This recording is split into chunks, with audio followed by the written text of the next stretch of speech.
Didik TV KPM. Dan untuk segmen ini kami akan memberikan tumpuan kepada soalan aras sederhana. Baiklah cikgu, silakan.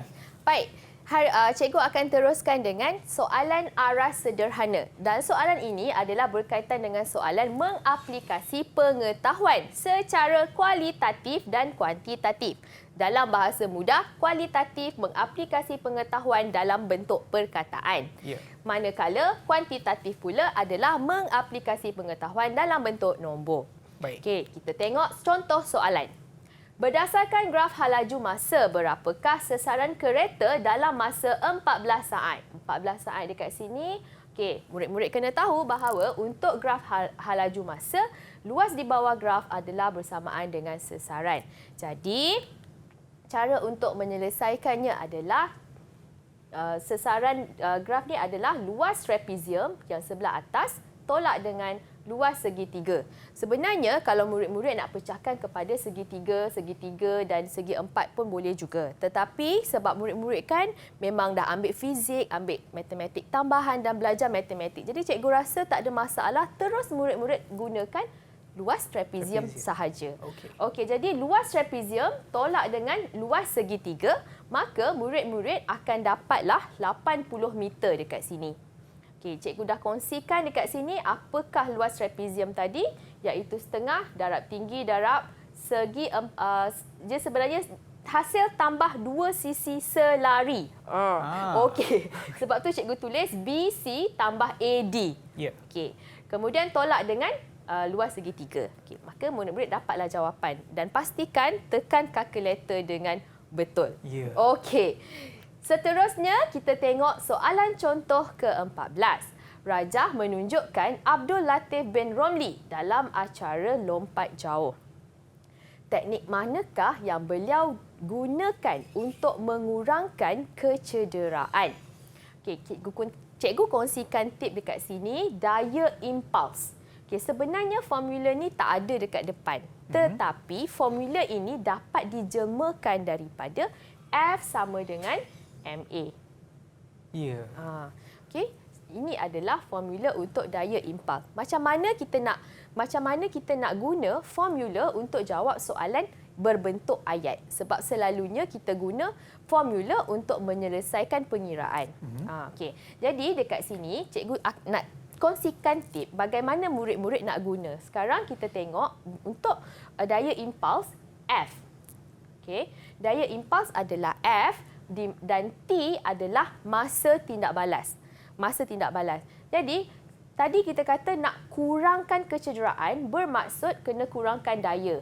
Daya perlu dikurangkan. Ya. Untuk mengurangkan daya, maka masa tindak balas perlu dipanjangkan. Okay, ini adalah satu aplikasi dalam daya impuls. Satu lagi contoh lain yang cikgu boleh beri adalah penggunaan apa ni nama dia? Airbag. Airbag dalam kereta. Kan? Ya. Okey. Kalau airbag dalam kereta nak kurangkan kecederaan, kena panjangkan masa tindak balas. Airbag ni tadi akan memanjangkan masa tindak balas. Jadi ambil masa sebelum driver kena dekat steering kereta. Ya. Okey. Jadi jawapan dekat sini kita tengok satu persatu, yang manakah satu yang boleh memanjangkan masa tindak balas? Mendarat dengan satu kaki. Boleh ke? Tak Mendarat dengan meluruskan kaki. Tak boleh juga. C. Menegakkan badan ketika mendarat. D. Membengkokkan lutut ketika mendarat. Okey, jawapannya ialah D. Membengkokkan lutut ketika mendarat, sebab membengkokkan lutut ni memanjangkan masa hentakan tadi. Ya, betul. Okey.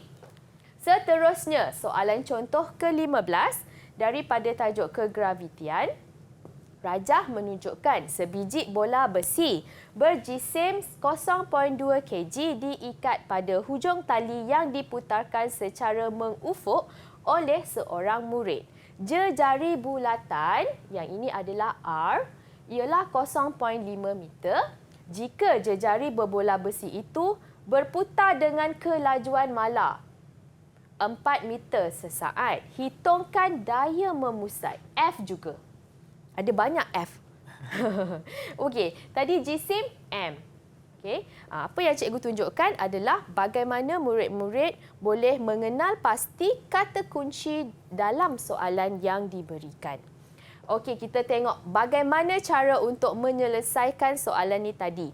Okey, F sama dengan MV kuasa 2 per R. Mana cikgu dapat formula ni?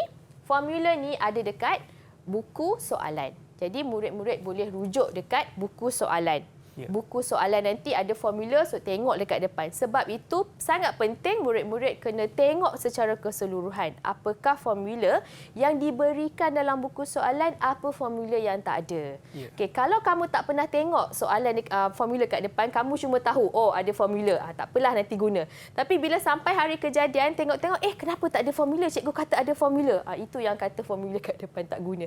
Jangan kata macam tu. Sebenarnya, murid-murid yang salah kalau tak pergi tengok. Jadi murid-murid kena pergi tengok formula apa yang ada, formula apa yang tak ada. Dan kena tahu apakah maksud bagi setiap simbol. Baik, cikgu teruskan dengan penggantian. Hanya gantikan sahaja nilai-nilai yang telah kita dapat tadi dalam soalan. Masukkan sahaja dalam formula yang betul. Tekan kalkulator dan dapatlah 6.4 Newton. Oh. Okey? Okey. Seterusnya, soalan contoh 16. Gas yang berada di dalam bekas tertutup mempunyai tekanan 125 kPa, kilopascal. Tekanan ini simbolnya P. Pada suhu 30 darjah Celsius, yang ini adalah T. Tentukan suhu gas, T lagi. Ni T, ni P. Di dalam bekas itu jika tekanannya meningkat kepada 201 kPa. Okey, sekali imbas baca ada 2 tekanan, ada 2 suhu. Okey, sebenarnya ini adalah berkaitan dengan gas, hukum gas. Hukum gas ada 3, Charles, Gay-Lussac dan juga hukum Boyle. Untuk mengingat dengan mudah 3 hukum gas ni, kita gunakan formula segitiga hukum gas. Formula segitiga hukum gas, cara cikgu mengingat, ni cikgu kongsikan cara cikgu ingat. Charles pergi bawa pasir broom terbalik. Charles pergi bawa pasir broom terbalik. So, cara susun dia beginilah, ikut susunan. Ni ke dalam macam ni. Okey, ikut susunan. Jangan salah susun. Nanti salah susun pula. Okey. Kemudian, murid-murid tengok, kenal pasti dekat sini. Ada tekanan dengan suhu. Maka, inilah formula yang perlu murid-murid gunakan. Kalau soalan tanya, apakah hukum yang terlibat, maka hukum tu tadi adalah hukum ini kan? Ini kan? Hukum Gay-Lussac. Oh, okey. Okey? Ya. Alright. Sekarang kita tengok bagaimana untuk menyelesaikan soalan ini. Okey, bila tengok soalan ni tadi, ini adalah maklumat yang telah didapati daripada soalan. Cikgu sarankan untuk murid-murid tulis semula maklumat-maklumat tu. Okey, jadi sebab ada 2 tekanan, ada 2 suhu, maka kita akan guna P1, T1, P2, T2 untuk mewakili setiap simbol tadi. Kemudian cikgu nak bawa murid-murid tengok kepada suhu. Okey, suhu di sini dalam darjah Celsius. Tetapi disebabkan ini adalah hukum gas, maka kita kena tukar kepada unit Kelvin. Okay. Bila hukum gas, kena tukar kepada unit Kelvin. Di sinilah selalu kesalahan yang murid-murid lakukan. Tidak menukar unit daripada darjah Celsius kepada Kelvin. Untuk tukar unit, tambahkan dengan 273. Untuk yang ini untuk dapatkan, kita kata suhu mutlak. Okey. Jadi bila dah dapat maklumat ni, gantikan ke dalam persamaan tadi. Bila dah ganti persamaan, kamu akan dapat dalam bentuk Kelvin. Bila tengok jawapan dalam unit darjah Celsius. Jangan lupa untuk tukar semula daripada Kelvin kepada darjah Celsius dengan tolak semula 273. Tadi tambah sebab daripada darjah Celsius kepada Kelvin. Sekarang nak tukar daripada Kelvin ke darjah Celsius, tolakkan. Jadi murid-murid akan dapat jawapan 214 darjah Celsius ni. Okey. Seterusnya kita pergi kepada soalan contoh 17. Satu cahaya monokromatik dengan jarak gelombang. Jarak gelombang. Ini adalah lambda. Okey. Iaitu nilai dia 5 darab 10 kuasa negatif 7. Okey. Mengalami interference apabila bergerak melalui dua celahan. Pinggir-pinggir cerah dan gelap terbentuk pada skrin. Ini pinggir-pinggir cerah terbentuk pada skrin yang berada 1 meter daripada dua celah itu. Jarak antara dua pinggir gelap berturutan adalah 10 darab 10 kuasa negatif 3. Ya. Okey, jadi tip di sini kena guna formula lambda sama AX per D. Okey, jadi dekat sini cikgu akan kongsikan tips bagaimana menggunakan scientific calculator dengan cara yang betul. Okey, cikgu ada paparan kalkulator dekat situ. Tapi cikgu nak tunjuk sikit macam mana cara untuk murid-murid gunakan. Okey, kalau tengokkan dekat sini. Okey, 5 darab 10 kuasa negatif 7. Selalu murid-murid buat kesalahan dekat sini sebab tak guna macam cikgu punya paparan.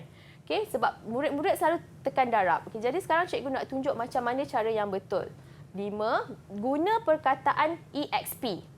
Okey, sebab kalkulator ada beberapa jenis. Ada kalkulator yang memang dia guna EXP ataupun dalam paparan yang sebelah lagi tu dia guna 10 kuasa negatif darab 10 kuasa X. Okey, ataupun dia guna tadi. Okey, kejap ya. Alright. Cikgu, boleh tak tolong alihkan kalkulator ke tengah sikit sebab takut Sini. nanti murid kat rumah tu tak nampak. Okey, cikgu tekan kat sini boleh? Baik. Okey, sebab cikgu nak tengok nombor ni juga. Macam ni boleh? Boleh. Okey. Jadi kita akan masukkan satu persatu. 5 darab 10 kuasa negatif 7. Okey. Lepas tu tutup. Lepas tu darab 1. Darablah 1. Darab 1. Darab 1. Tak tulis pun tak apa sebenarnya. Okey, bahagi. Lepas tu tutup. Cikgu nak bahagi. Tekan dulu ni lah ya. Okey. Macam ni kan? Okey, lepas tu bahagi 10 darab kuasa 10. Yang ni, tekan terus ni. Okey. Cikgu tulis macam mana ni? 10. Okey, sorry. Darab negatif 3. Okey. Lain jawapan dia. Okey. Apa yang cikgu nak tunjukkan dekat sini adalah 5 darab 10. Yang ini kan. Cikgu nak tunjuk dekat murid-murid adalah untuk menekan kuasa. Untuk menekan kuasa ni, murid-murid tak perlu tekan darab 10. Apa yang cikgu nak cakap dekat sini adalah murid-murid tak perlu tekan darab 10. Okey, murid-murid tak perlu tekan darab 10. Macam ni. Jangan tekan macam ni. Cikgu nak tekankan. Jangan tekan macam ni. Yang ni salah. Cikgu nak cakap, yang ni salah, tak betul. Okey. Cara tekan dia ialah terus tekan pada nombor yang cikgu telah tunjukkan tadi. Itu cara dia. Sebab pada kalkulator saintifik tu memang ada butang khas. Betul. Itu untuk yang cikgu nak kongsikan. Jadi cikgu nak tekankan bahawa murid-murid kena guna terus apa butang khas yang telah ada. Ya. Jangan guna tekan satu persatu darab 10 kuasa tu. Nanti Itu jawapan lain itu pula, sebenarnya yang cikgu nak kongsikan hari ini. Okey. Jadi bila dah guna kalkulator tu dengan betul, murid-murid akan dapat jawapan seperti yang tertera pada skrin cikgu, iaitu 5 darab 10 kuasa negatif 4. Okey, terima kasih cikgu. Dan dengan itu harap anda semua boleh dapat markah maksimum bagi soalan aras sederhana. Didik TV KPM